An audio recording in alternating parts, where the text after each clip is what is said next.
It's Sunday here at the Circuit Ricardo Tormo, and we are ready for EuroNASCAR 2 action.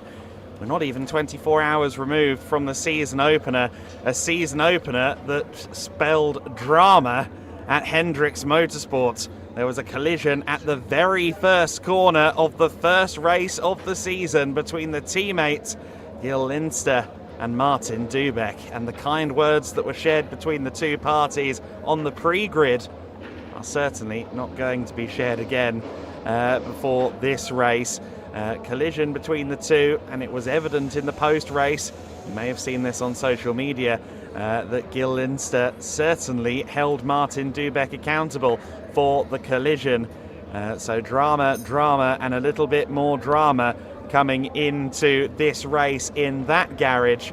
And in general, we started the day across both EuroNASCAR categories, EuroNASCAR 2 and EuroNASCAR Pro, with a very, very busy, fraught and dramatic season opener. We started off the EuroNASCAR season here at the Circuit Ricardo Tormo with a day that's going to live long in the memories for some of our drivers, in some cases for the right reasons, in other cases because they want to forget it, but they simply can't. This circuit then 2.5 miles in length. The drivers all so keen to get out there as they finally get released onto the circuit for the first time this morning.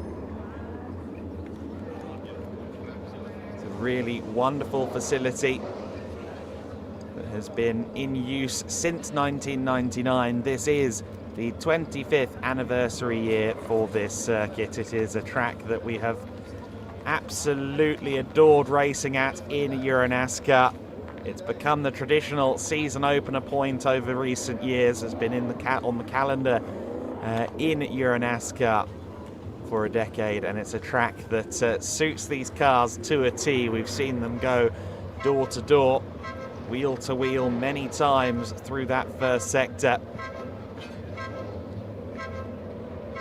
There you see the cars heading off onto the circuit.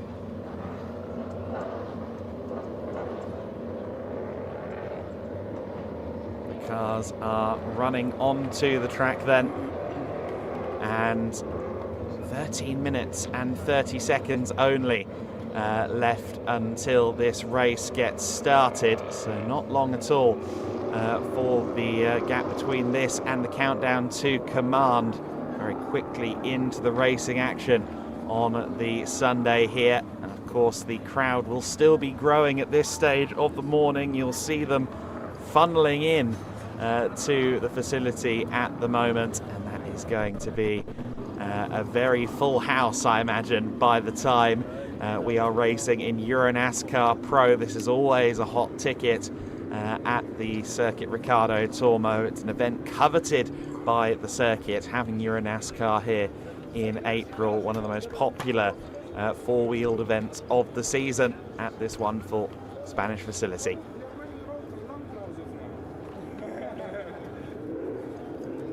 So there's the field heading out onto the circuit. If you haven't joined us for Saturday's racing, there will be some new liveries out there. There will be some new cars, new driver team combinations.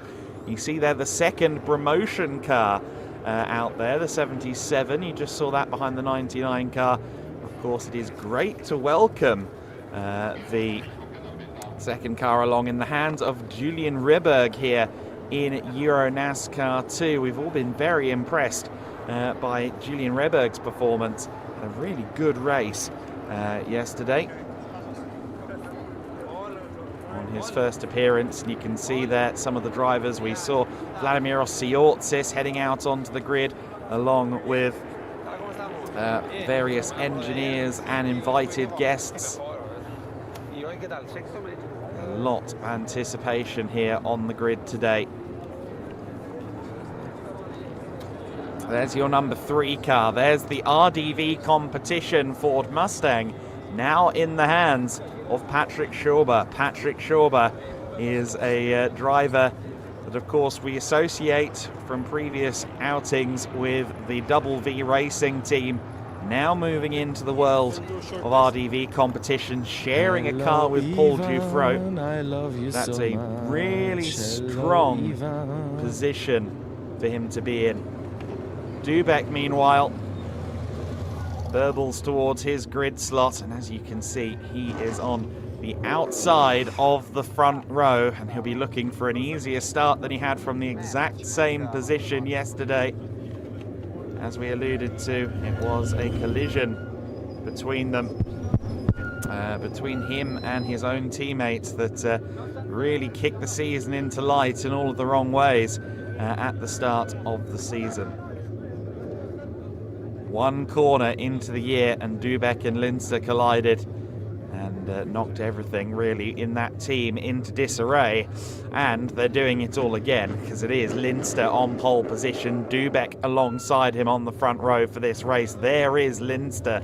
Now I'll be interested to hear from him this morning to see how his approach is today, how he's feeling a day removed yesterday. In an interview with Andre Vigold post-race, he was very clear as to how he felt. Let's keep up with Martin Dubek for now then. He is with Andre at the moment. Martin, yesterday's win, but also a little clash with your teammate. Did you solve everything out with Jill? Yeah, I think everything's clear now. We just touched there the car. The car was next. I don't think it was my mistake, and if he can think it, he can. But now another chance to win, and I can show that I am faster.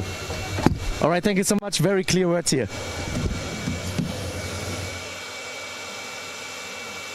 Very clear words. Okay, that's interesting, at least from Dubek's side then. There hasn't been much resolution. He doesn't think that's on him. And we saw the manoeuvre out of turn one. They did just meet in the middle. I didn't necessarily think there was malicious intent at the time. You could perhaps argue that Dubek was the one that made the move across, but it didn't look malicious at the time. Linster certainly didn't feel best pleased with the situation. As we see here, is that Patrick Schauber headbanging? Yes, it is. Can't quite hear what he's headbanging to from my position. But he's clearly got something going on in the number 3 car. Now, I think he said yesterday, didn't he, that We Are the Champions was the... No, Don't Stop Me Now by Queen was the song of choice for Patrick Schauber. We'll find out if that's what he's got on, I'm sure. But for now, down to the 50 car with Andre. It seems like you agreed to disagree with Martin Dubek about the incident yesterday. Anything you want to say about this? No, the fact is just that I lost a lot of points, and I hope that I got a lot of points back today for sure. What's your plan? Turn 1 again with the 7 car right next to you. What do you want to do different?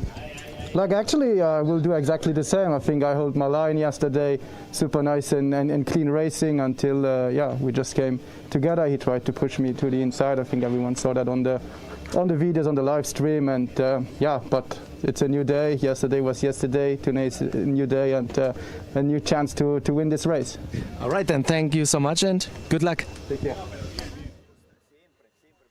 Well, that will probably be something of a relief then for the Hendricks Motorsport crew. It sounds as if Gil Linster has woken up in a more forgiving mood than he was yesterday. And certainly he wasn't in the wrong yesterday. As he said, held his line. Didn't seem to make any moves towards Dubek before the collision. And he'll be looking to try and hold on the inside, as he did yesterday prior to the collision. There is Claudio Remeggio Capelli. He started his year with an overall podium as well as the Legend Trophy win yesterday. And he will no doubt be getting feedback and useful info from Vladimiros Siortsis. Meanwhile, Andre back down there. I'm here with Tomasz Dąbrowski, racing the 66 car. Yesterday, tough races for you. What do you want to do differently today? Yeah, this weekend was quite difficult because we didn't have a lot of practice, and now I think everything is fixed, so just keep pushing and go in front. All right, thank you so much and good luck. Thank you. Dombrowski starting from 5th on the grid then. He's alongside Claudio Remeggio Capelli on at the 3rd row. Here's Kenko Miura. He gives us a wave from the Race Nice Japan 24 entry.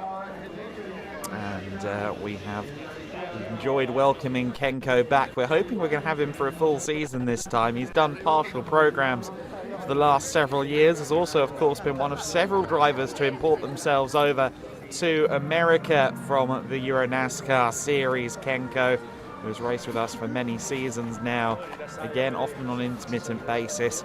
We do hope we see more of that 74 car this year. Miura starting from 8th on the grid, and he is alongside the first of the rookie trophy runners, Simone Giussani. Giussani, who raced legend cars up until this point, has been very impressive this season. We now may have our national anthems.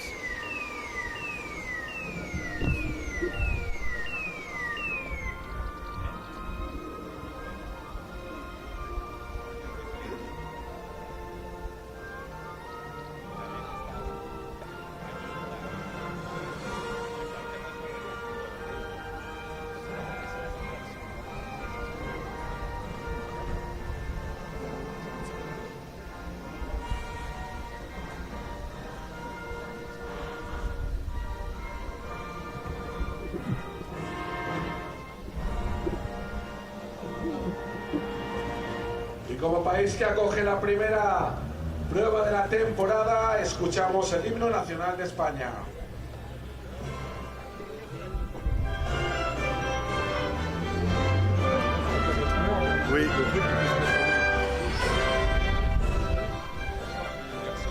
Ouais, mais c'est fait. Ouais, saluta. Vai, ciao, per amore. Non fai ciao.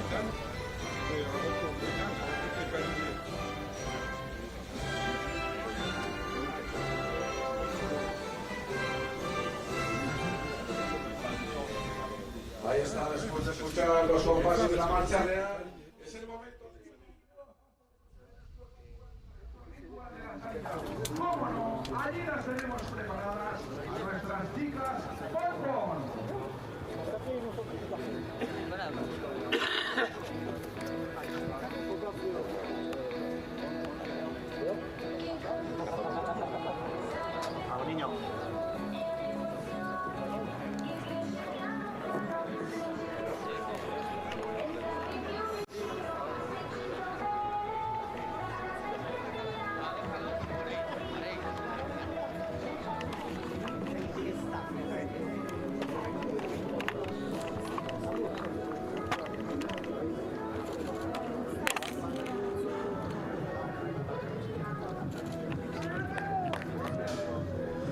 So then, 3 minutes until the countdown to command is complete. The command, of course, being the most famous words in motorsport.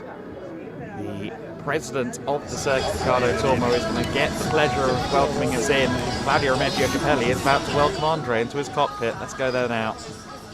A very quick one. It seems like you're having a lot of fun here in Valencia, right? Yes, I'm not used to have so much fun. I hope today, because yesterday no one expected it, so no pressure. Today everyone, can't try to repeat, you have to repeat. So a little bit of pressure. I hope no mistake. The guys in front have a good pace.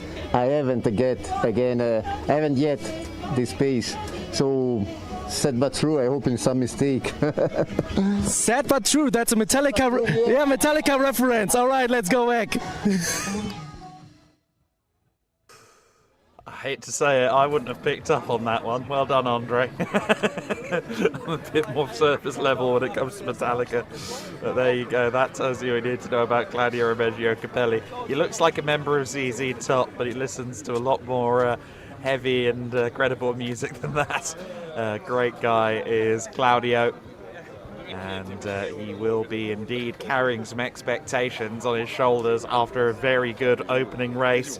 He'll be there on the inside, of course, in fact, no, he'll be on the outside, of course, won't he, of row 3. So he is going to have to try and stay out of trouble. The outside line can often be the part that gets knocked wide later on. as they run into the first corner. Obviously, those on the inside do have the high ground, and if they so choose, they can try and use it, but it can backfire, as we've seen here numerous times before. There's the 48 car. Great to see Marco Stipp Motorsport back in the championship with a full quota of cars, 3 entries registered for this season once again, and that 48 car in the hands of Nick Strickler, the Danville, California native. Of course, he had a big crash last year at the Vallelunga circuit. He'll be looking for a better run of things across the year this time around. The countdown to command is coming, and coming in hot.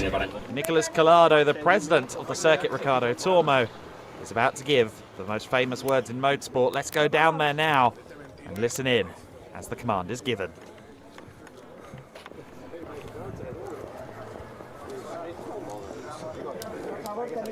Gentlemen, start your engines! There you go. With that, the command is given, and it is time to go racing. There is your number 5 car. Valerio Reggio Capelli, expectations on his shoulders, as he says. There you see the fans lined up. Of course, it's a busy, busy weekend for anyone who is a NASCAR fan globally. The Cup Series, Xfinity, and so on, running in the US. We've got our event here, of course, at the Circuit Ricardo Tormo, the kickoff of the only continental NASCAR series. I believe the Brazilian series is racing this weekend. I wouldn't be surprised to hear the Mexican series might be as well.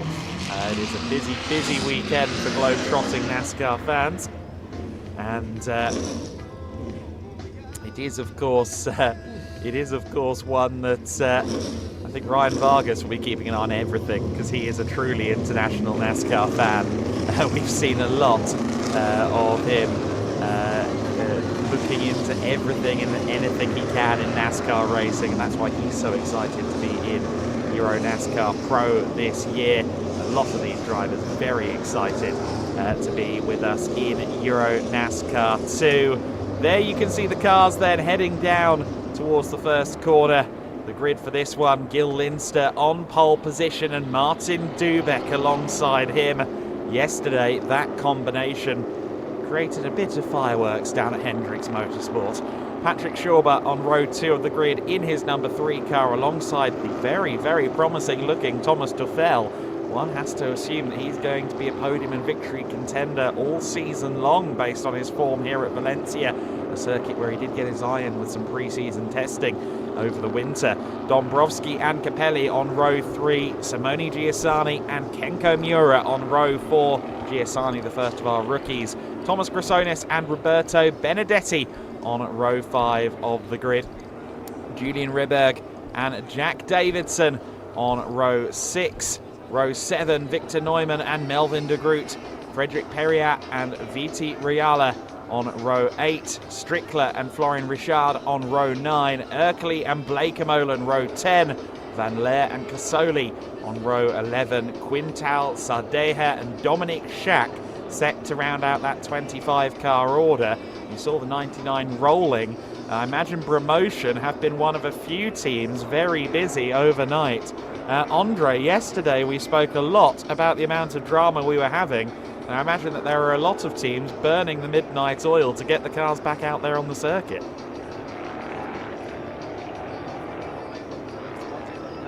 can see that they did a really good job because there's no car missing, everybody's there, so I'm really looking forward to the next 2 races. But yes, like you said, Adam, yesterday, it was a lot of drama in both series. We had already our first, let's say discussions. And among teammates, just check the EuroNASCAR Instagram channel because I have an interview there with Gil Linster right after the race. And let's say he was not really happy. And like I said in the interview, I think they agreed to disagree because they have totally different opinions. And it's going to be very, very interesting to see them both now starting the race from the front row again. Because yeah, none of them will give away a single inch in this race for sure. And I think we're going to get this race started right now, Adam. Yeah, that didn't take long. We are ready to go racing. Round 2 of the EuroNASCAR 2 season. Martin Dubek secured his first victory in almost 18 months yesterday. Can he make it 2 from 2? He's on the outside of the front row once again as they go racing. It's Linster on the inside line. This time he squeezes out Dubek before they can even get to the corner.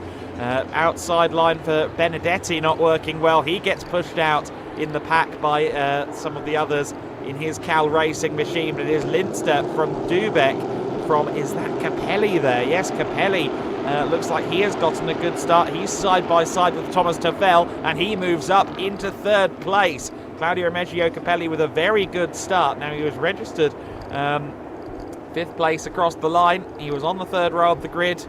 He's already up to 3rd position. There is Schauber in 4th place. He's gotten himself past Thomas Tafel, who has not had a lightning getaway this time. Then it's Kenko Miura, who's also gained some positions. He's up there in 6th position. And then behind him, I believe that's Thomas Chrysonis. Chrysonis under fire, though, by the looks of it. Who's that trying to go through? It's 66 of Dombrovski. Dombrovski with a run to the inside at turn 9, but that, of course, becomes the outside for 10 and then turn 11. And, well, a little bit calmer at the front end of the order than it was 24 hours ago, but a collision at turn 11 there, just out behind shot. We had a car being hooked around on the front end and being spun. I didn't see quite who that was in the mid-pack, but someone got spun there just outside the top 10. Oh, and the 69 car of Melvin de Groot for the 2nd race in a row ends up damaged. I believe he was the car whose front end got hooked, basically. He was the car that involuntarily spun somebody else. I'm not sure who it was, but de Groot has a lot of damage. There's another car facing the wrong way at turn 11. It's Linster that leads from Dubek, then it's Capelli, but here comes Patrick Schauber. He looks to the inside at turn 2. He makes a car's width and he gets through into 3rd position in the number 3 car. Thomas Tafel now having a look to the inside. There were briefly yellow flags at turn 1 as well. I can't see any reason for that just yet. Capelli holds on to 4th place. Thomas Tafel, though, trying to make short work of him. And what car is that? One of them in the 11. Spin. That's the 11 car of Reza Sardeha and the 99. Oh gosh, Remotion's difficult weekend continues to get harder then. The 99 car of Dominic Schack having a problem further back in the field. Those two may have got together. The 74 and the 46 still running in tandem, Miura and Chrysonis. I believe the obstructions at turn 11 have now been cleared. We have no yellow flags displayed on screen. Once again, though, dramas and more dramas still. And I feel particularly for Melvin de Groot, of course, 2-time Legend Trophy champion over the last 2 years. People had aspirations of seeing him fight for overall podiums and race victories this season. That's not come true here at the Circuit Ricardo Tormo. I think the second car involved in this turn 11 accident was, by the way, Simone Giassani, because he fell back down the Ore in the 27 WB racing car. So maybe he got involved in this incident with Melvin de Groot, who has a terrible weekend here at Circuit Ricardo Tormo in Valencia. He wants to defend the Legend Trophy title for drivers aged 340 and above, but yeah, he didn't got to a good start. But this may open the door for Claudio Capelli, who's doing a really good job, but he's not defending with everything he has against Kenko Miura and also Thomas Chrysonis, the Greek driver for Markus Stipp Motorsport in the 46 car. He's trying everything to get around the number 5, but Claudio did a really good job defending here right now. So he has a lot of drivers behind him, and here we have the 69 car of Melvin de Groot again in problems, again in pit road. So this is not the way he wanted to start the season, and this is Kenko Miura going around, and oh, that was a lot of luck that he didn't get it. That's the thing, isn't it? As much as that is an unfortunate moment for him to lose out in that fashion, he at least didn't get collected. He is, however, now lodged deep in the gravel. I wouldn't be surprised if at a minimum we end up with a full course yellow because of that. There is Claudio Remeggio Capelli now falling behind Thomas Chrysonis. Capelli doesn't look like he's got the pace in the car this morning, it must be said. A good start has given way to some difficult race pace at the moment. Chrysonis has gotten through. Now it's Dombrowski knocking on the door. I think this will be for 6th place, given Mura's moment just now. Dombrowski in the tow as they run through turn 13 into turn 14. Team Blake-Molen already a car down with Melvin de Groot's moment a few moments ago. There is the 69 car actually going back out onto the circuit now with new bodywork attached to the car, but he is going to feel most aggrieved, and it doesn't even look like that's an entire piece of bodywork. It's just a slightly less damaged one than he had originally, as Capelli really dives down at turn 1. That was a very committed move from Claudio Remeggio Capelli. The car doesn't look too settled underneath him, but the brave pills have still been taken this morning, and full course yellow, I believe, might be the case because everyone slowed down. Claudio Remeggio Capelli got that move done in the nick of time. By the way, do you remember when we wondered yesterday how they catched up to Martin Dubek in the race? Well, I got some information. People told me, at least. It's really hard to believe everything that's going around in the paddock, but people told me at least that Martin Dubek was really going slower than everybody else. That was my wonder, wasn't it? Because after a while, when you've got all of the cars closing in on the leader, you have to start assuming that it's not everyone else's problem. That's interesting then. So it was indeed a case of Dubek potentially being slower under FCY conditions. It's second gear, 2,400 RPM under FCY conditions. And there you see Kenko Mura's car. The reason we're under full course yellow. And we're going to get a look at something. Well, we were trying to have a look at something there. But, of course, the recovery crews here at the Circuit Ricardo Tormo, well drilled with this. I was here a couple of months ago with a grid of 40 Formula 4 cars, so I can confirm that they're used to removing cars from the gravel this year already. But a slightly heavier car this time with the EuroNASCAR machines. Of course, not that heavy in reality, 1,200 kilos. There or thereabouts for these machines, 400 brake horsepower. I think it's so interesting to hear from the newcomers, as we unfortunately see Jack Davidson, who is not a newcomer, but someone who really loves racing these cars. It looks like his weekend, again a difficult one, maybe a slightly harder weekend than we're anticipating for Davidson. We're expecting maybe a top 5 or 2 from him, but he is in the pit lane, and there he is debriefing at the moment. But it's so interesting to hear from the newcomers in particular, especially those that have come from other types of racing. There's an element of culture shock when they jump into these cars for the first time, just how manual and pure they are. But it also very quickly becomes quite addictive, doesn't it? As the 69 car, we see a replay not of the collision, but of the net result of the collision, Melvin de Groot going rally crossing. But he's one of the drivers that's addicted to this. He'll be back and swinging in just a few weeks' time. I have seen that the gap between Thomas Chrysonis and Claudio Capelli really opened. So we have to check there if somebody was, again, going slow under full course yellow conditions, or if Claudio Capelli was a little bit too fast. But they have the pit limiter, so that should be no issue. But the gap between Chrysonis and Capelli is really big. And we see here, it was very small. And this is Kenko Miura's spin. He tries to get it somehow under control, but he couldn't catch it, and then he ends up in the gravel, and I think he's stuck there, and that's why he couldn't refire the car, and that's why we are under full course yellow conditions right now, with Gilles Linster still in first place ahead of his teammate Martin Dubek. That are not the best friends here at Valencia after the collision yesterday. And then we have Patrick Schober, and I think this time Schober, he has a really good chance of maybe fighting for the win, because the gap to Dubek is not that big anymore. So then, FCY conditions, and Capelli, of course, just got that move done in time as we now go back to green flag.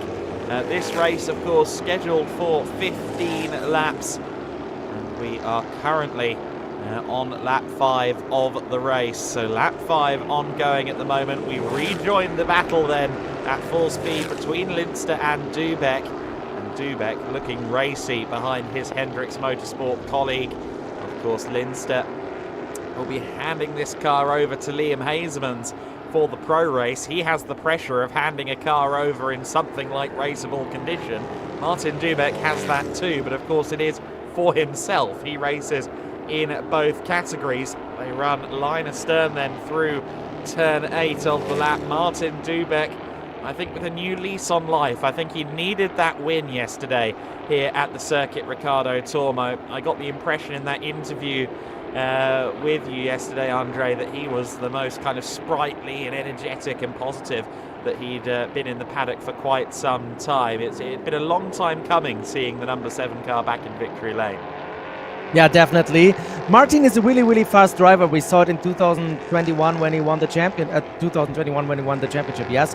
And he's one of the most experienced drivers as well, and he has the pace, but he needs to get it done. He needs to get the job done, and those little fights with a teammate or with other drivers, he cannot continue like this sometimes. So in my opinion, he just needs to focus on himself, get the races done, and then he's a championship contender in EuroNASCAR 2 for sure.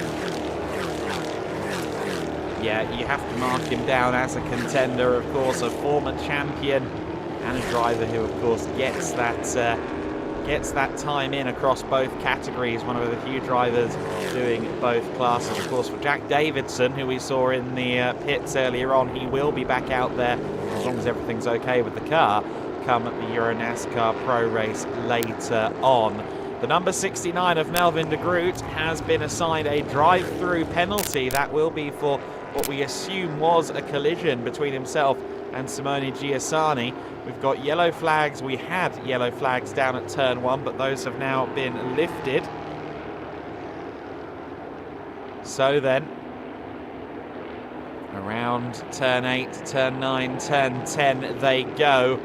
Lap 6 of the race, and Lindster just keeping control of this right now, doing everything he needs to do. And of course, the one factor that's going to become, I think, more and more prominent as this race goes on is the factor of tyres. If you are joining us for the first time this morning, it is the same set of tyres they ran in qualifying yesterday, the same set of tyres they ran in race 1 on Saturday that we see on the cars at the moment, as we see their visual confirmation of Melvin de Groot's penalty. And I'm just wondering if Patrick Schauber might have some slightly fresher Hoosiers underneath him, whether or not he's done a better job of conserving the tyres across the 1.5 races so far, because it looks to me like that number 3 car is closing in quickly. Oh yes, Patrick Schauber is really on a mission here right now. And we have to remember, Joe Lindster had a puncture, so he had to change the tire, but he couldn't get a new one. He needed to use a used tire for this race. So he has very, very unbalanced set of tires right now on his car, and he's still doing a really good job. Martin Dubek tries to follow him, but I think that Patrick Schauber is now joining the battle, and we have a really, really nice three-way battle for the lead of this race. And what we see here, I was already looking at it, we have a really, really nice battle also for the lead in the rookie trophy. Julian Rebeck, it's the 77 car, the white and blue car. He's in front of Frédéric Perriat. He's also a rookie in the series in the number 1 car. It's a green car behind the white car. And then we have Victor Neumann, also one of the rookies in the 47 car. So it's a three-way battle for the newcomers as well. And they're fighting right now for 8th, 9th and 10th position. And look at the pace they've got. I mean, keeping up and closing in on Chrysonis and Dombrowski. Dombrowski, who of course races both series, did the same thing last year, and we marked him down as one of the best rookies in EuroNASCAR 2 last season. He comes back with a year of experience. We expect him to get better and better once again across 2024. And the fact that the likes of Reberg, Perriat and Neumann are right there with him is very impressive indeed. And of course, Simone Giussani can also be knocked into that category of very, very impressive rookies here at the Circuit Ricardo Tormo. He's just not had much luck. Ended yesterday's race in the gravel. Is currently 18th after the collision with Melvin de Groot that we just sort of saw on camera on the first lap of the race. There is the 46 car then, Chrysonis leading a huge train of cars across the line. Leading no fewer than 5 rookies and Roberto Benedetti and Dombrowski. 7 cars in that queue behind Chrysonis at the moment. And Chrysonis came up through the Junior Saloon Car Championship in my native United Kingdom, and I can confirm if there's any series that is going to train you for wheel-to-wheel combat, it is the Junior Saloon Car Championship. But nonetheless, Chrysonis, with his quite high level of experience in this category, entering, I believe, season 5 of his EuroNASCAR journey, he's about to have his mettle tested, because Dąbrowski is coming up behind him, and if Dąbrowski gets half a chance to lunge up the inside, he's then got to try and damage control with so many cars right with him. Yeah, he's doing a really good job right now, Thomas Chrysonis, fending off all the attacks thrown from behind. And Markus Stipp Motorsport, they hadn't had the best weekend so far. Some technical issues. I see also Nick Strickler, his teammate in the 48 car, already in the pits. But now in this race, Victor Neumann and Thomas Chrysonis show the pace that the German team can have if everything works right with the Chevrolet Camaros we have here. And at the moment, Thomas Dąbrowski has no chance of overtaking, because Chrysonis just doesn't do any mistake. He got slightly wide out there in this corner, right? Yeah, a little bit. Turn 12, it's so easy to drift out wide at turn 12, isn't it? You can quite easily get suckered in by that. You see the black and white flag being shown to Frédéric Perriat as well. That will more than likely be for track limits. Track limits always a talking point here at Circuit Ricardo Tormo, as we see Dąbrowski looking to the inside, but Chrysonis covering it off, so he has to go around the outside instead. Carries a lot of momentum there around the outside. They were side by side. They're still side by side as they go through turn 2. Can Dąbrowski hold on? No, not quite. And here comes Julian Ribberg, the rookie class leader, wants to make up some overall positions. He sits 8th overall at the moment, and he'll be thinking to himself, well, if I continue to get my head around this car this quickly, I don't need to be thinking just about the rookie standings. I want to be thinking about the actual championship as well. Not in terms of maybe fighting for the title, but at least getting as many points on the board as possible. And, well, if he can get past this battle for 6th place, he will do so. But the door not open just yet. Dąbrowski holding on to P7. And, of course, that's the interesting thing as well, isn't it, about the playoff format, the double points scored in the final 2 events. If you're a talented rookie that comes in, gets to grips with it over the course of April and May, and then hits the ground running by, say, Brands Hatch in June or Venray Oval in June, you could end up being a title contender just because of how big of a sway the last 2 events have on the championship. If you get it sorted early on, if you figure this car out quickly, you could fight for the championship in your first season. Definitely, and we saw so many rookies already successful in EuroNASCAR too. So we had rookies winning the championship in the past years. It's possible, and when you adapt really quickly and you have a steep learning curve, everything's possible with the double points. But I'm really curious to see a lot of drivers, even the veteran drivers, will be rookies on the oval in Venray. We were there last time in 2019. We have some drivers with oval racing experience. For example, Thomas Chrysonis, who was already racing in New Smyrna, in Florida, also in Venray in another series. So there are some drivers with experience, but a lot of drivers will be having a oval race for the first time in their life. So let's see what they're doing. And right now, Thomas Dąbrowski is really trying everything to somehow get past this 46 car.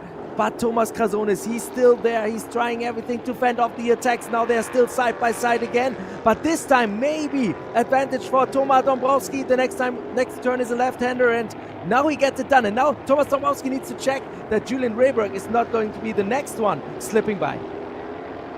Well, there you go. Dąbrowski got it done. Hung around the outside at 4 and 5 to get the inside for 6. But Chrysonis fires back. Julian Rehberg watching on, seeing what opportunities may lay for him. And Frédéric Perriat doing the same thing in the back of shot as well. Mario Ercoli side by side with Victor Neumann, actually with Viti Rayala further back in the field as well.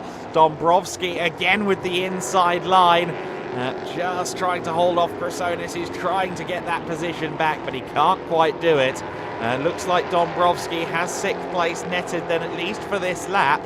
But there's still a lot of racing left to go in this one. The race leaders have crossed the line to complete lap 10 of this race. We are on to lap 11 this time by as this battle crosses the line. Linster, Dubek, Schauber, Toffel, your top 4. It's fairly stable there in the top 4 at the moment. Capelli's all on his own in 5th place, but 6th, 7th, 8th and 9th positions all having a wonderful scrap. Benedetti closing in as well from 10th position by the looks of it, as Rehberg looks to the inside there. That was late on the brakes. Didn't actually lose too much momentum through the corner. I thought he was going to scrub out wide there, but a little speculative look to the inside there. An alternative line through the corner. But Dombrowski worked hard and was very patient in finally getting that move done for 6th position. And sometimes it's that hearty combination of bravery to stay around the outside and patience that rewards you in these EuroNASCAR races. You need to put your commitment into the right opportunity, not necessarily the first opportunity. Consistency is key definitely in EuroNASCAR as well, and therefore 1 point, 1 place, 1 point. That's a calculation you have to do when you're not leading the race. So how much risk do you want to take to get 1 more position and 1 more point? Or do you look at the bigger picture and maybe save the car and get home a decent result? Because in the end, like you said, we have dropping results, we have double points in the end in the playoffs. There are so many factors that are really important for having a successful championship run, and therefore drivers sometimes need to turn the brain on and see the bigger picture while we are back on the front, and we have Lindster still leading the race. And remember, last time he won his first EuroNASCAR race, he wasn't in victory lane. He got it handed on the green table, like we would say in Germany. He got it because of a penalty. This time it looks like, but we have to be careful, that Lindster may be joining, I don't want to jinx anything, that he may be joining the victory lane really for the first time. I'm not going to add to that, because if the commentator's curse is any stronger, it's when it comes out of an Englishman's mouth, especially if it's about the weather, but also if it's about someone's luck. So I'm just going to nod and not add anything to that. Dombrowski and Krasonis still fighting for 6th position at the moment. Of course, in the Legend Trophy running, it is Claudio Remeggio Capelli 5th overall in the number 5 car. That leads the way among those. Julian Rehberg, the first of your rookies, in 7th place and in 8th place, and he will have just been given a bit of a reprieve because the car directly behind him, second in the rookies, Frédéric Perrier, has received a 5-second penalty due to consistent abuse of the track limits. So Rehberg is a fair few seconds, or at least a few tenths clear of the number 1 anyway. I think Perrier has made a mistake on this lap because he has lost some time to Julian Rehberg, and Rehberg now has a penalty for his troubles as well. I have seen the car going off track, I think. I have the advantage of looking out of the window and seeing a part of the track in real life, not only on the screen. And I've seen a green car going off track. So let's keep an eye on the live timing. There might be the 1 car out of the race. It is. Look at that. Turn 8 yellow flags. I was wondering if that might be the correlation.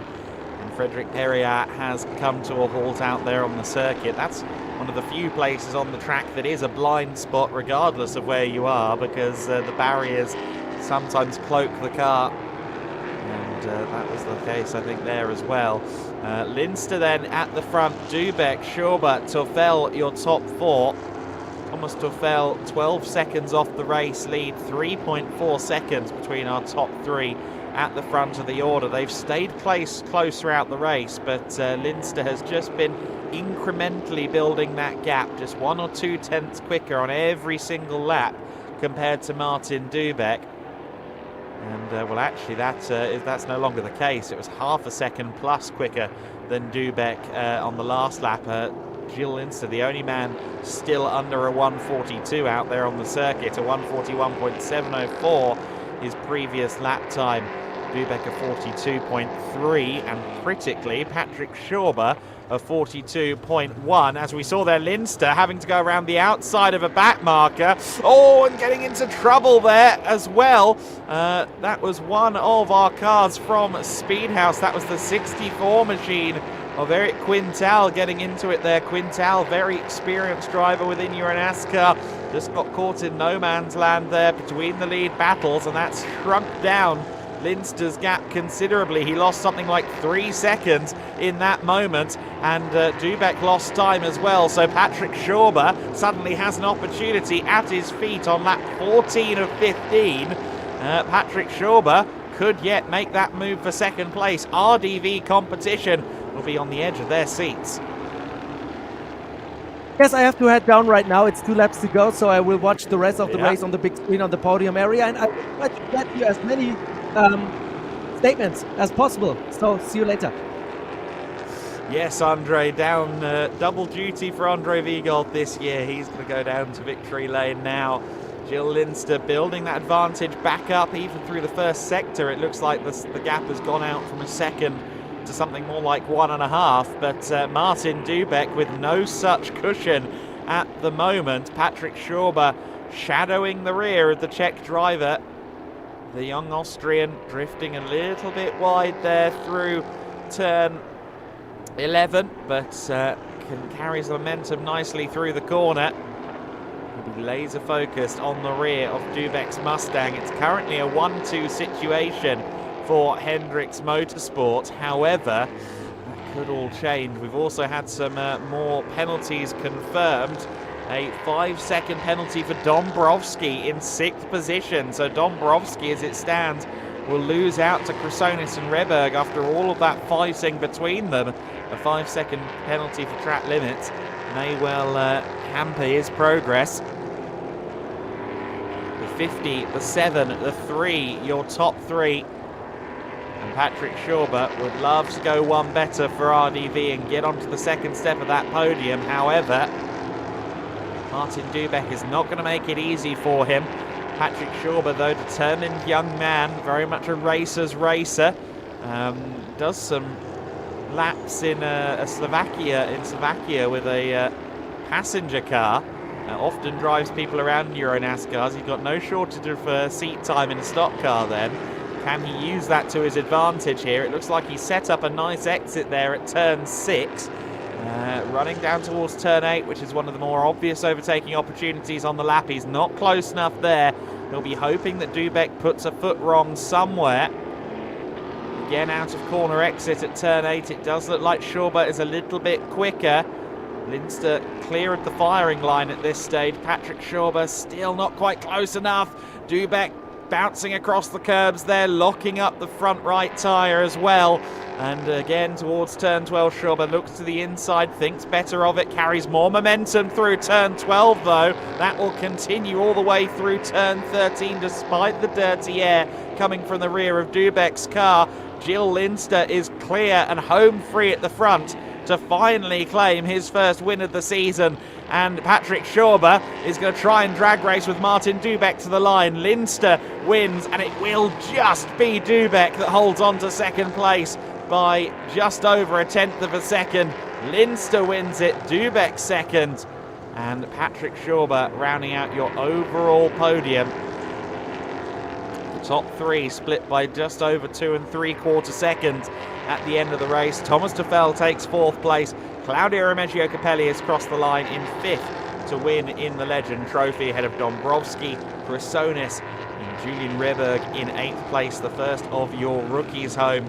Benedetti and Neumann rounding out the overall top 10. Of course, Dombrovski with a 5-second penalty will drop down to 8th place behind Chrysonis and Reberg.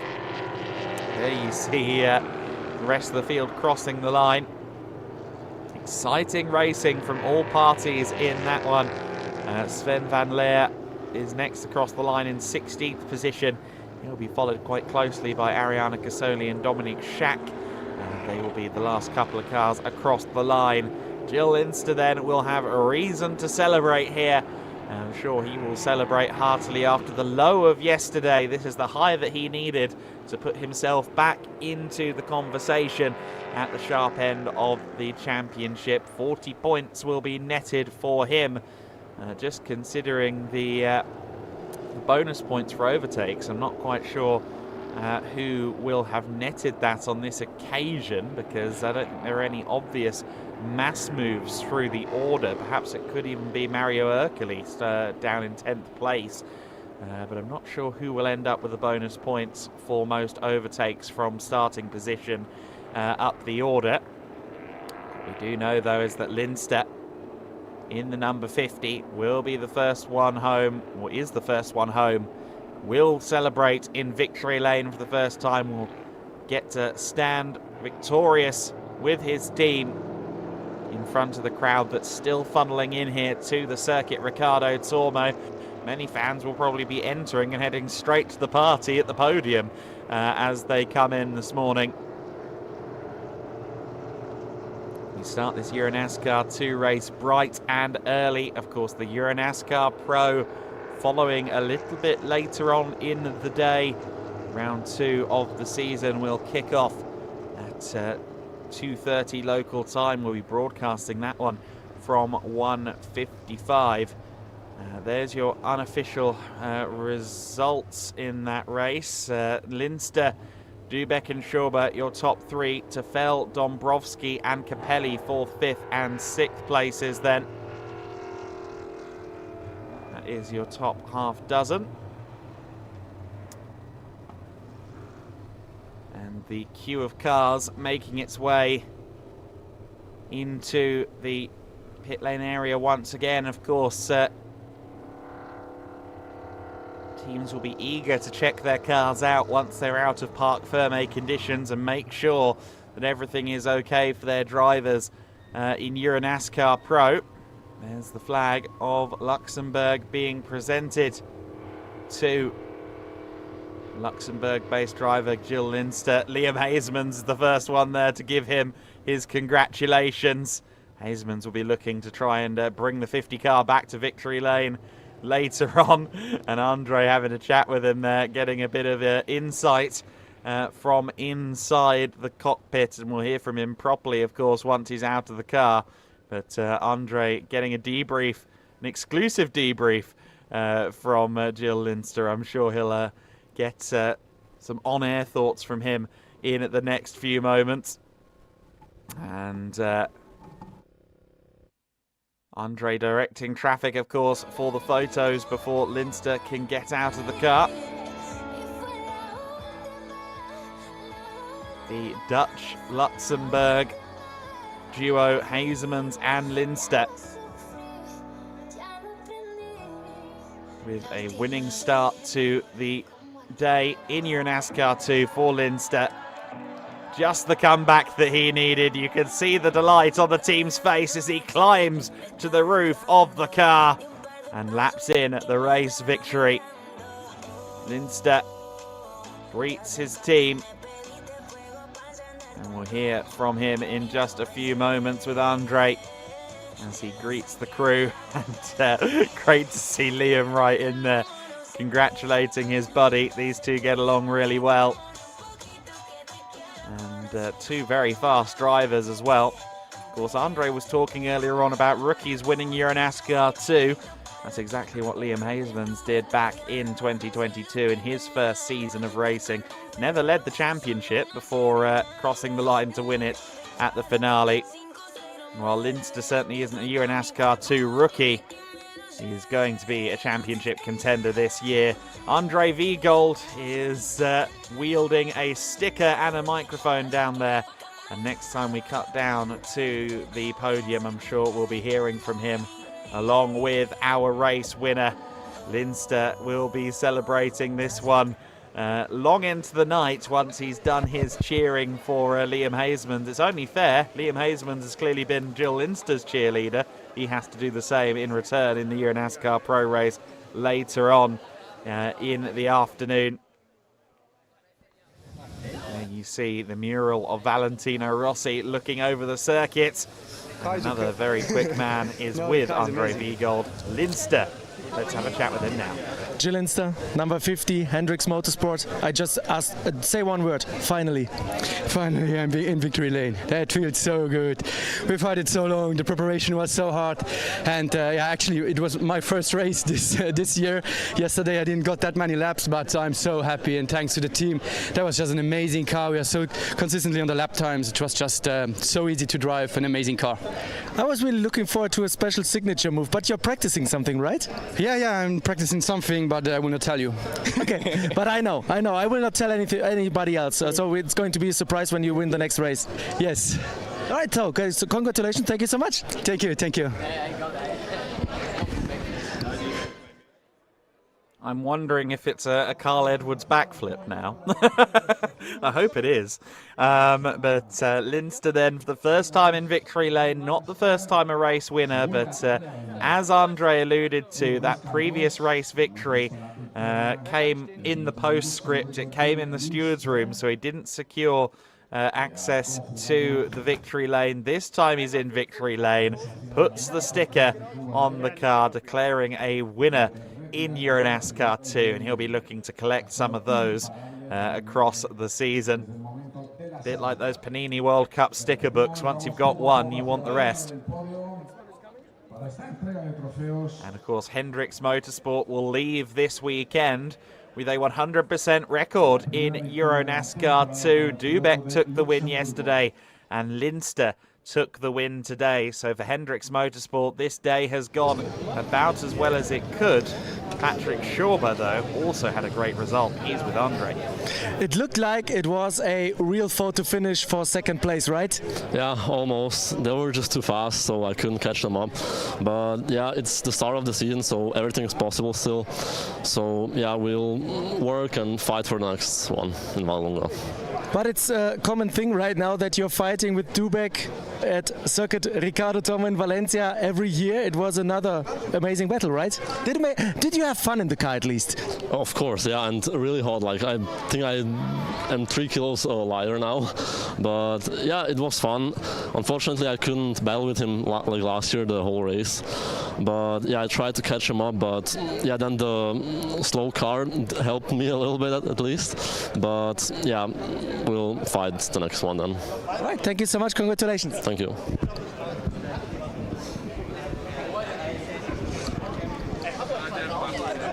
And you go Patrick Schauber, finishing third in that race. Of course, he is a racing driver. He won't be satisfied until he's on that top step every time, of course. That's just how they work. No position like first place for a racer. But still, a podium result is something he can take a lot of positives away from. The young fans are waiting their heroes then on the podium. And great to see fans young and old taking to Valencia this weekend. The always popular NASCAR Fest here at Valencia. And we will see how many we've got on the grid, of course, in EuroNASCAR Pro later on. It's always a busy grid on Sunday in EuroNASCAR Pro. For poor Andre down there on the grid with his microphone, it can be quite difficult, I think, to find the cars sometimes when we've got the grid walk on Sunday. But that's a huge part of the EuroNASCAR ethos, is access to the drivers, to the cars, to make every ticket worth its while. Let's go down to Andre once again. Another time interviewing Julian Rehberg. He's getting used to it, I think, Andre. Yeah, he should get used to it, right? Another rookie trophy win for you, another first place among the newcomers in the series. Have you ever imagined being that good in your first race weekend? I don't know, it's like yesterday, P7 and P1 again. It's unbelievable. I'm so wet, everything is wet, and I don't know, it was just amazing weekend. Never thought that I'm going to be that good. Amazing. All right, thank you so much. I just continue with the next one because I need Martin right now. Martin, another amazing fight here for second place, this time with Patrick Schauber again, like last year. How was it for you, the photo finish? Was good. The last 2 laps was critical. Too high tires pressure, and the last 2 laps was critical. So the last lap just defensive lane. Yeah, but I'm back on the podium. I'm happy. We are fast, but the problem was the tires pressure. Jill did really good job. He was fast, but I'm on the podium again, so good. All right, thank you so much. Congratulations. See you next time. There you go. Happy man, Martin Dubek. He rounds out his weekend with a second place finish. He will come out of this weekend as our championship leader with a first place and a second place result. And that will be massively confidence inspiring for him going into the rest of the year. Here you see big thumbs up there from the youngster. Sporting the Valencia kit, and of course Valencia Football Club at one time would have had a stadium very close to this kit, or at least closer than the existing stadium. However, they got halfway through building a replacement stadium for the football club around 15 years ago. It's still abandoned the city. Not abandoned, though, as Andre Leagold. He's got a lot of drivers for company. You may know the last name, but we need to get used to the first name. Mario Ercoli here. Really good race among the rookie trophy. You were fighting like hell in the midfield. How was your race? Yeah, I did everything. I did as much as I can, and it was very hard. And I don't know what to say. I'm very tired, and I want only good season. Can I just ask you one more question? The next one is going to be Vallelunga, your home race in Italy. How are you preparing for that? I don't know. After we will speak with the team, and I hope to prepare the race well. All right. Thank you so much. Congratulations on your rookie trophy podium. He took that microphone very confidently and then led with "I don't know," which was quite good. But Mario Ercoli, the youngster, he's going to get quicker and quicker every weekend, I suspect. He's got some good tutors on his side that will teach him the ropes. And Mario Ercoli, of course, the younger brother of Gianmarco, our 2023 EuroNASCAR Pro. Before that, 2015 EuroNASCAR 2 champion. I think that in the next few moments we are going to welcome drivers onto the podium.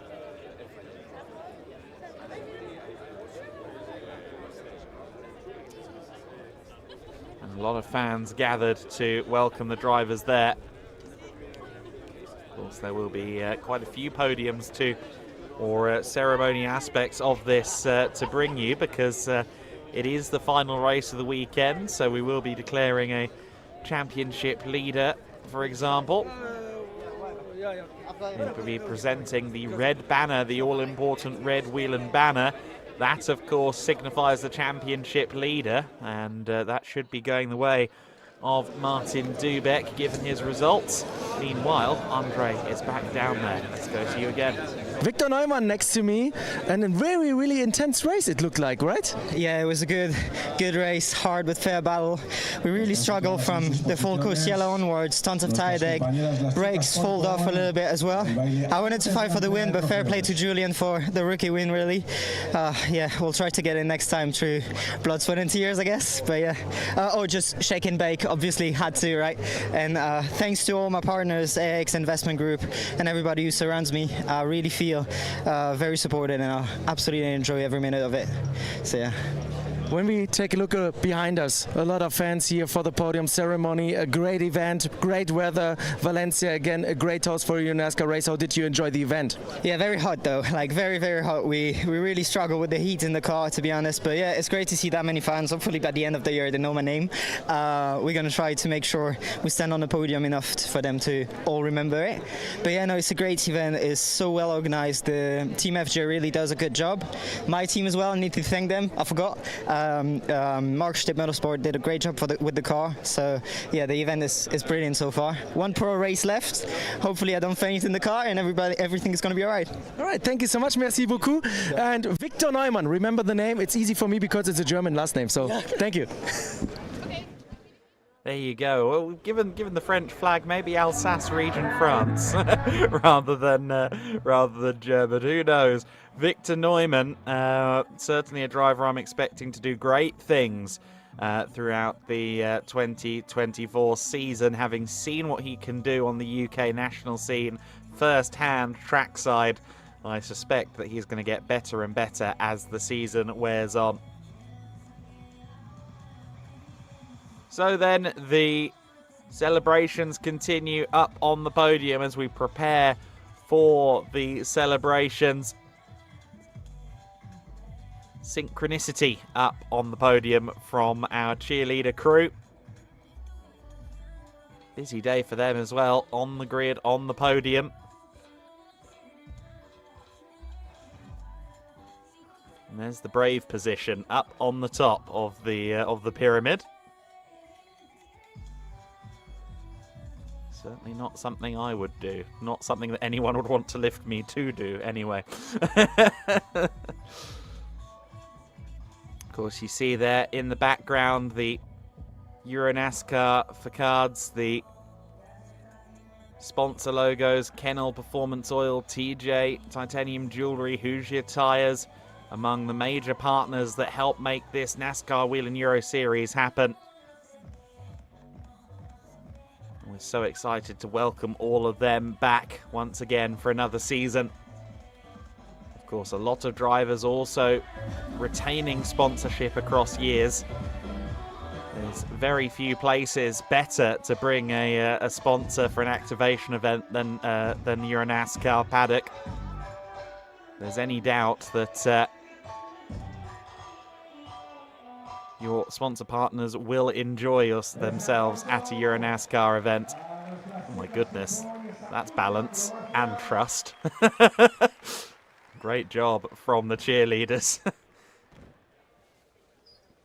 I wasn't quite sure what the climax of that maneuver was going to be. I didn't think it was going to be standing on two people, but that was very brave and very well coordinated, so congratulations to them. They've clearly been doing some practice coming into this weekend.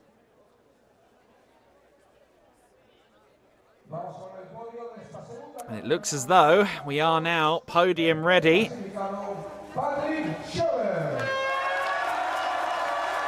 Here comes Patrick Schauber onto the podium then.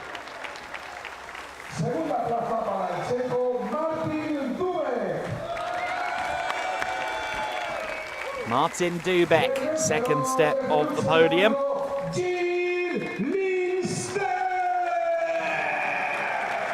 I do love the local announcer, Jill Linster, welcoming him onto the podium then for the top step.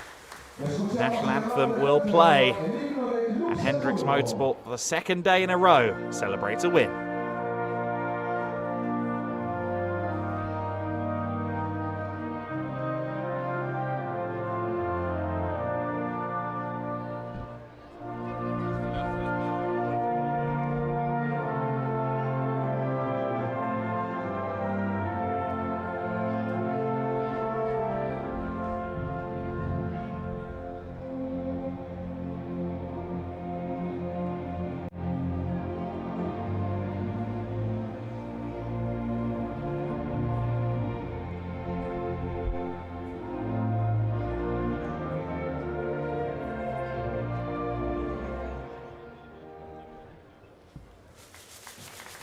Don Nicolás Collado, director del Circuit Ricardo Tormo, ha entregado el trofeo al tercer clasificado Patrick Schauber, que recibe además una. There you go, the national anthem has been played. Patrick Schauber presented his trophy.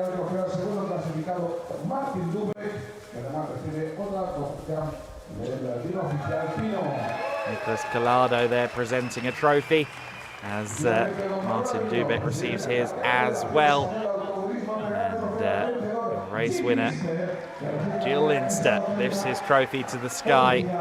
First time for him in victory lane, finally getting the win on track.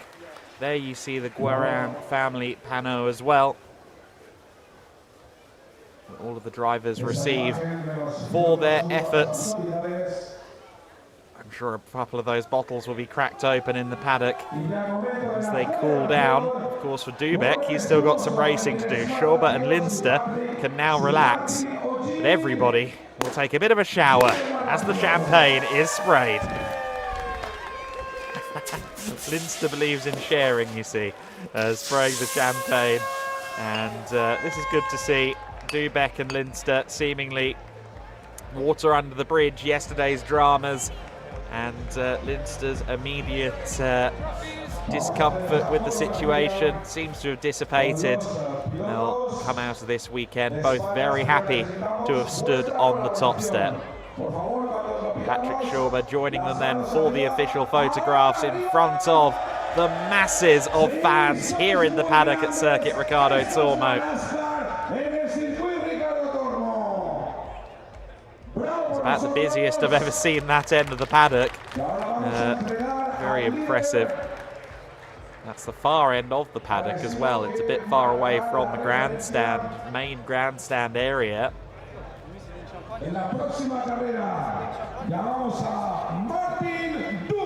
Drivers will compare notes as they go off and have a chat, but certainly not our final podium. Next up we will have the, there you go, red banner presentation. Martin Dubek receiving the red banner as championship leader, the Whelen banner being presented there.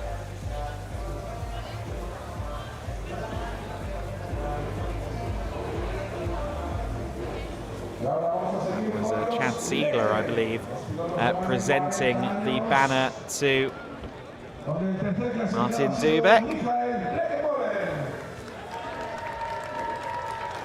We now move on to Legend Trophy, and I believe that's Mikael Blekemolen who's being welcomed onto the stage.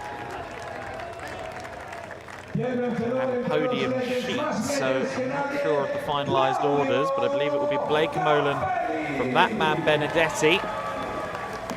And then the Legend Trophy winner, it's the man with the best beard in motorsport, Claudio Remigio Capelli, and Entourage come onto the podium to celebrate another Legend Trophy win.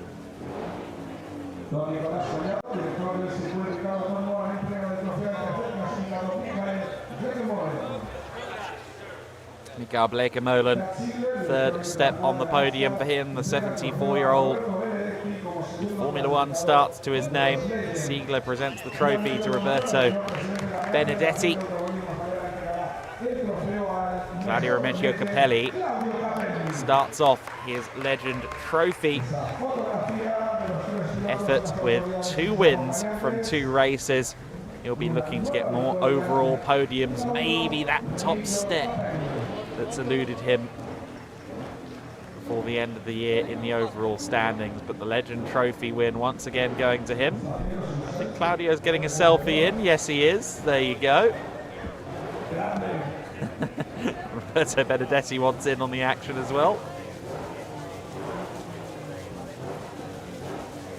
These Legend Trophy drivers often, of course, have always dreamed of racing and finally get the chance to do it, the finances to do it later in life, and they lap up the opportunity to stand on a podium at major racing events. A lot of them get very, very quick as time goes on. There's Victor Neumann. He joins the Rookie Trophy podium on third step. Mario Ercoli, second step of the podium for him. A young teenager, just 16 years of age, I believe, still. We're going to see a lot of Mario Ercoli on podiums over the years, I suspect. To the top goes Reberg once again. The 77 promotion car in its first appearance has been very fast. Has been dominant within the Rookie Trophy. Dignitaries present the trophies. Chinin Reberg holds his high. Again, 2 from 2 for him. He will be starting off his effort to try and be the rookie champion in the best way possible. And he'll start encroaching, I suspect, on the top 5 as he gets more and more used to this car, more and more used to the pure racing of the NASCAR Whelen Euro Series.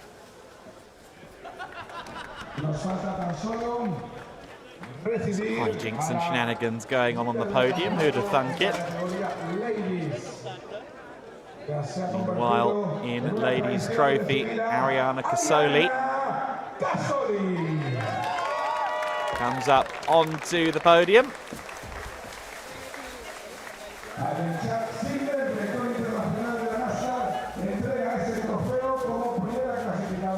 She will receive her trophy accompanied there as presented the trophy by Chad Siegler, accompanied by the cheerleaders, and Ariana lives and breathes motorsport, and she'll be looking to get some good results under the belt once again when we head to Vallelunga in a few weeks' time in EuroNASCAR 2.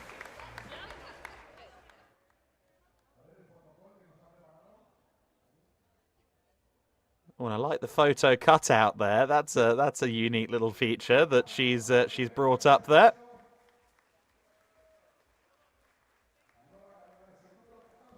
Very, very cool. So then Ariana Casoli celebrates. The rest of the EuroNASCAR 2 celebrates as well. Of course, we've still got EuroNASCAR Pro action to come.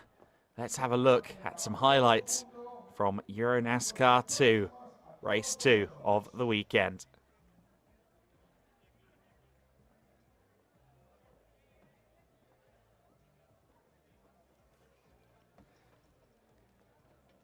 We got underway with, once again, almost a replica of what we saw yesterday, but this time Jill Linster made sure he led into the first corner. Undisputed lead into the first turn. Dubek had to settle for second place. A spin further back in the field, Melvin de Groot getting into a collision, and we saw his car damaged and into the gravel. Collided with someone further back, spinning and contact on the first lap of the race. And de Groot's Legend Trophy title defence not getting off to the start he'd have liked. Claudio Remeggio Capelli, Legend Trophy winner, had to deal with some of these young whippersnappers like Patrick Schauber pushing him out of the way, pushing him off the circuit there a little bit, as we had Kenko Miura having a big moment as well. He found himself in a spin and did very well not to be collected by anybody there, but would dig himself into the gravel trap, and that would bring out the full course yellow. And we return to racing. Thomas Dombrowski, Julian Reberg and Thomas Grassonis were having a fabulous scrap, and it was Grassonis holding off Dombrowski in this four-car battle. Frederick Perriat involved in that one as well. Dombrowski finally got to the inside coming out of turn 11, got it done at turn 12. And that was just one of many manoeuvres, side-by-side moments between them. Eric Quintal getting a little bit caught out there by Jill Linster. Didn't expect him on the outside, and then didn't expect Dubek on the inside either. That significantly shrunk the gap between the leader and the battle for second place, but it didn't affect the result ultimately. Patrick Schauber, in the closing moments of the race, tried to find a way around Martin Dubek, but Jill Linster was not worried about any of that. He was home free and clear at the front of the field. He would win the race. Dubek securing second position, and third place going to Patrick Schauber. His first weekend with RDV competition. A very positive experience. But the number 50, the Luxembourg-based driver, Jill Linster, gets a win after the disappointment of Saturday at the Circuit Ricardo Tormo. Hendricks Motorsport will be celebrating this one, but they'll also be rallying around the car, getting it ready to go. We still have one more race left here this weekend. That, of course, is EuroNASCAR Pro. Jill Linster will be cheering on Liam Hasemans. Hendricks Motorsport will be looking to get 2 victories in the same day. We'll see whether that can be achieved. It will be 18 laps of racing, or 45 minutes plus 1 lap, depending on time constraints. In the EuroNASCAR Pro category, that race will be beginning just after 2 o'clock local time. The broadcast will begin at 1:55 Central European Summertime CEST. Make sure you join us for the final broadcast of the weekend from the Circuit Ricardo Tormo. EuroNASCAR Pro Round 2 is next. EuroNASCAR 2 will next join us in Vallelunga.